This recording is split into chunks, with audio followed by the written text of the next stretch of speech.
Welcome to our Blue Suicide event.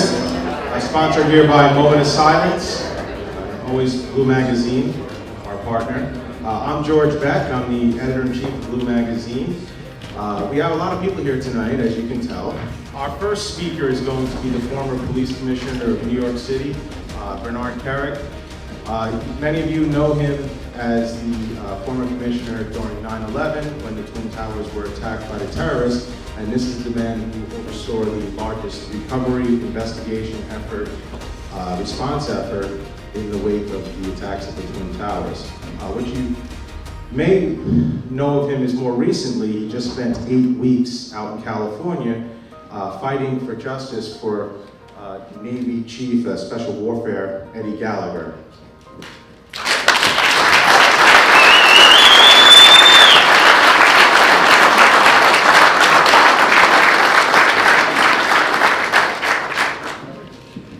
So as you all know, Commissioner Kerik is also a mentor and advisor of Blue Magazine.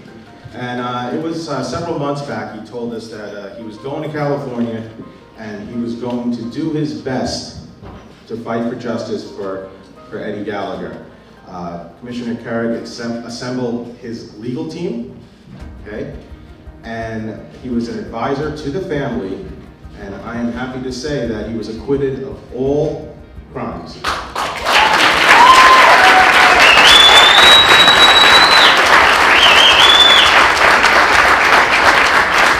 What could have happened had justice not prevailed? This man would be spending the rest of his life somewhere in jail for crimes he did not commit. But that was only possible because of the man I'm going to call up right here, right now. Commissioner Kerik, job well done.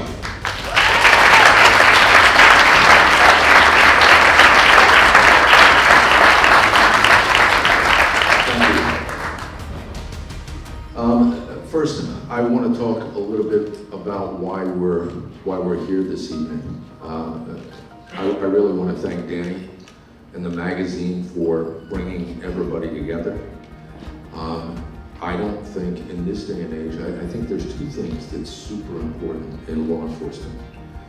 One, that we get leadership in our cities and in our states that really support the men and women in law enforcement. Stop villainizing cops. Stop victimizing thugs. Support the men and women that go out there on a daily basis and wear a uniform and put their lives on the line for people they don't even know, regardless of the color of their skin, or where they come from, makes no difference. You guys go out there every single day and fight for justice in our communities, and you need to be supported. I want you to think about this for a second. How many times have you gotten word that there was a suicide? Maybe somebody you know, maybe you didn't know.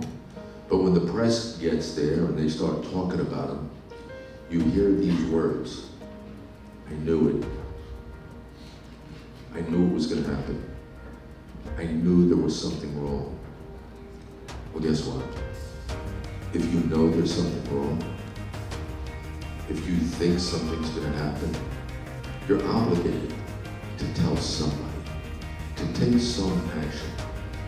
The problem is, quite often, we don't know there's a problem.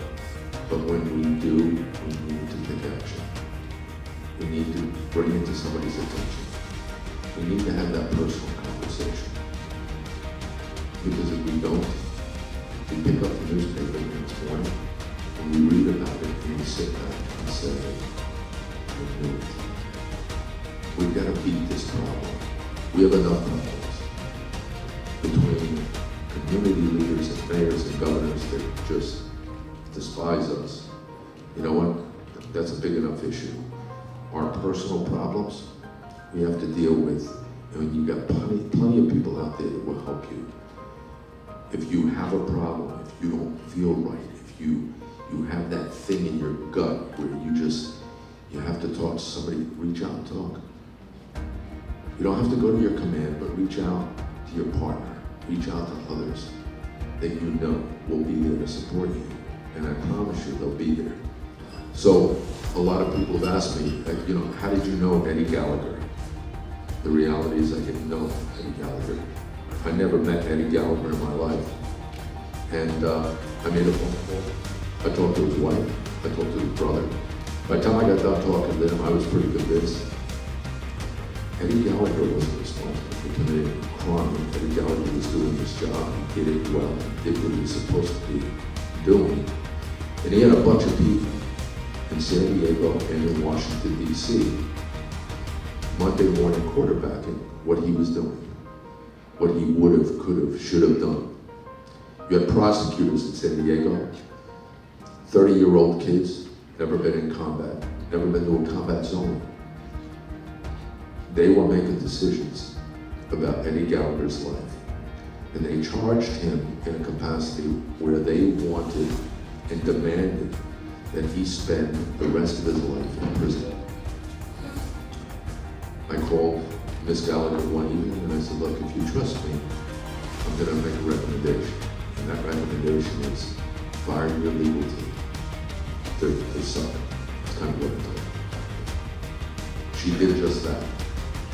We brought in 2 new attorneys, both personal friends of mine. One actually represents the President of the United States. We went to San Diego, and in 4 months from the day we took over the defense team, Eddie Gallagher walked out of a Navy court a free man.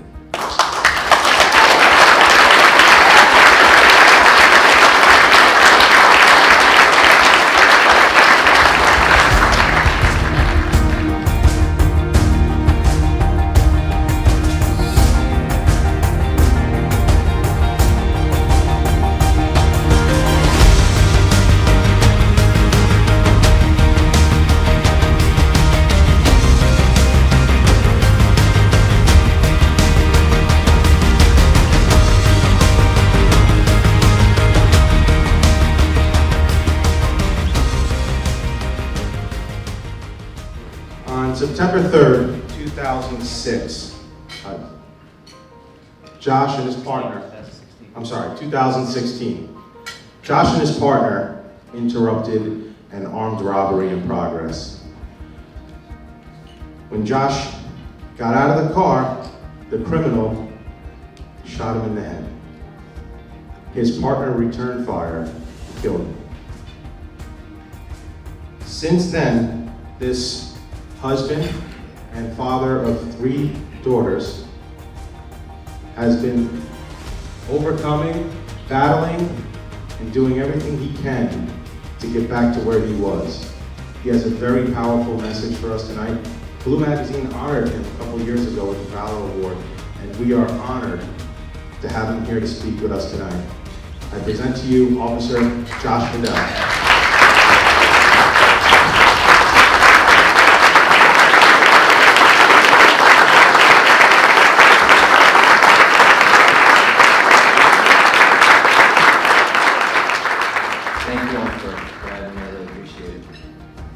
As George said, I was shot in the head in line of duty a few years ago, but I'm not here to speak about the incident. That's not the forum for that. I'm here to speak about suicide, blue suicide, really. Fast forward to now, 2019. I dealt with the trauma from getting shot in the head and becoming disabled. So initially, when everything happened, I lost complete use of my left side. I had to learn how to walk again, I had to learn how to talk. Now, imagine going from being peak physical fitness, as I was at the time, to being disabled in the blink of an eye. That crushed me. I became suicidal again because, life sucked. I'm disabled. I couldn't pick up my infant daughter. Wasn't able to change her diapers or do anything. I had to learn how to do everything with one hand. And I struggled for a very long time with it. Kept telling myself, I'm gonna beat this, I'm gonna beat this. Overcoming the physical challenges was easy. My greatest battle was inside my head. I knew I needed help, but I was scared. I had that bad experience years ago. And we're all police officers.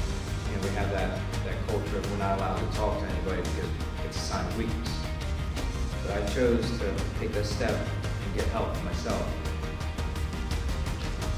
I really can't tell you what the secret. There is no secret to not to get through hard times.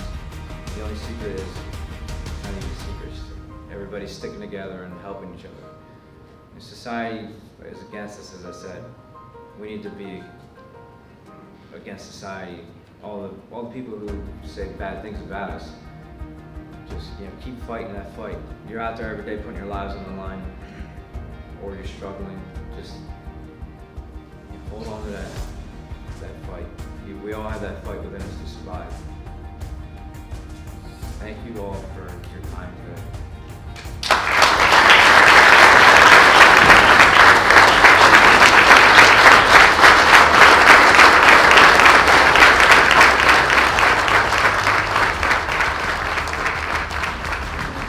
Our next speaker is Erica Blue.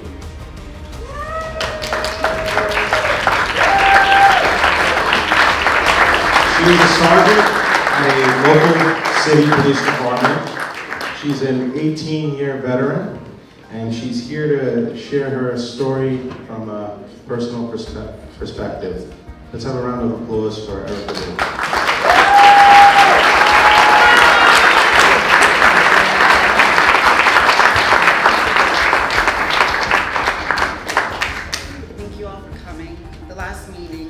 Inspired me to be here today. I wanted to keep this all a secret, like we all did. Sergeant Butler shared her story, which was amazing. And a couple of you who are sitting here shared the truth. And you were transparent. And we need that here. Because we're all so taught not to talk about it because it's weak, but it's not. So you guys, the last meeting are what inspired me to be up here. You'll make it up here vulnerable. I'm telling you my deepest secrets. I don't know half of you, so please try not to judge. See, I was in a very dark place, and I struggled alone for a very, very long time. And it didn't affect my work, but it affected my home. Because my choices, we've been homeless, we've lived in domestic violence shelters, they've gone through it all. And I was an officer and nobody knew. Nobody knew. I never said anything to anybody. Those kids suffer. I have 3 daughters. And I was like, they're better off without me. Let me just end this shit. I just didn't want to be here. And so it wasn't that I didn't love them or I didn't think about them, but you kind of get selfish and you just care about ending that pain and just being at peace. And so for you that survived suicide, one of your family members, it's not that they didn't love you or they weren't thinking of you or they left a mess. It was just that pain is so great that you will do anything to end it. And I'm now in a better place. I'm sharing because I'm hoping it will help you, just like with Sergeant Butler sharing with me. Just give it another day, guys, and reach out. If you don't connect with me, you connect with somebody. Somebody here can help you. They've been through it. You're not the only one. And that's it, man. Just like he said, fight that fight.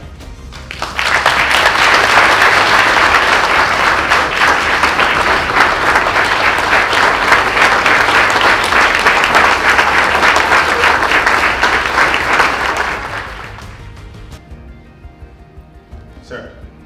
I was pissing people off because I'm a veteran. I was holding up emotions.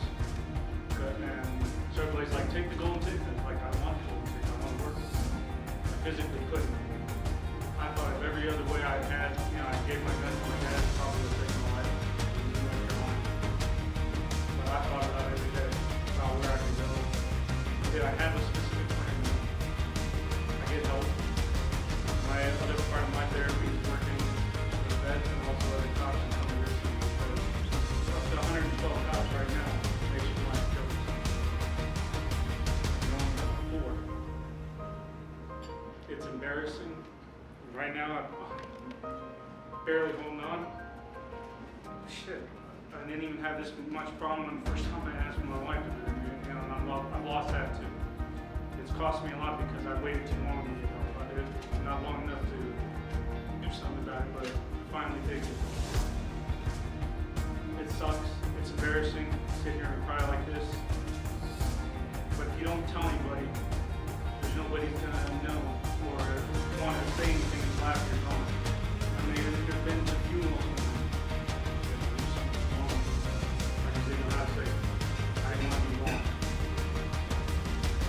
See, when you join the police academy, there's things that they tell you. They tell you how to go out and protect the community. They tell you how to do push-ups. They tell you how to make sure your pension and everything is all in line, but they don't tell you that you're going to get shot in the head. They don't tell you that you're going to get shot in the face. They don't tell you that you're going to have emotional problems and domestic problems. They don't tell you that you're going to go through a divorce. They don't tell you that you're going to lose control every once in a while. And then when we finally do, I remember when they asked me in the police academy why I joined the police academy. It was very simple for me. It was, I wanted to protect and serve. But it was at that moment when my drill instructor told me that that wasn't enough. It was too cliche. It was too, cliche to say I want to protect and serve the community. But that's what I wanted to do. I wanted to protect and serve the community. That's why I took the job to help people who couldn't help themselves. That's why we take this job, to help people who can't help themselves. And why is it that we don't help each other in the same building? Because my psychiatrist, who I left today at 5:30 in Morristown, said, you'll probably never get promoted if you tell him that you're seeing me, which is probably true, but I took that chance anyway. And as I said before, George, I'm a firm believer in getting professional help. Now guys are like, okay, the famous Stinger story nobody wants to know, don't tell anybody. Go under a fake name. Go pay for your own professional help. You don't have to go, oh God, I can't afford his insurance. But what's more important in your life, or whether or not you're getting your treatment?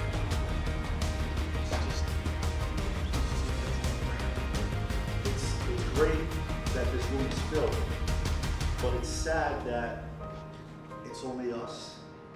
This has to be a movement.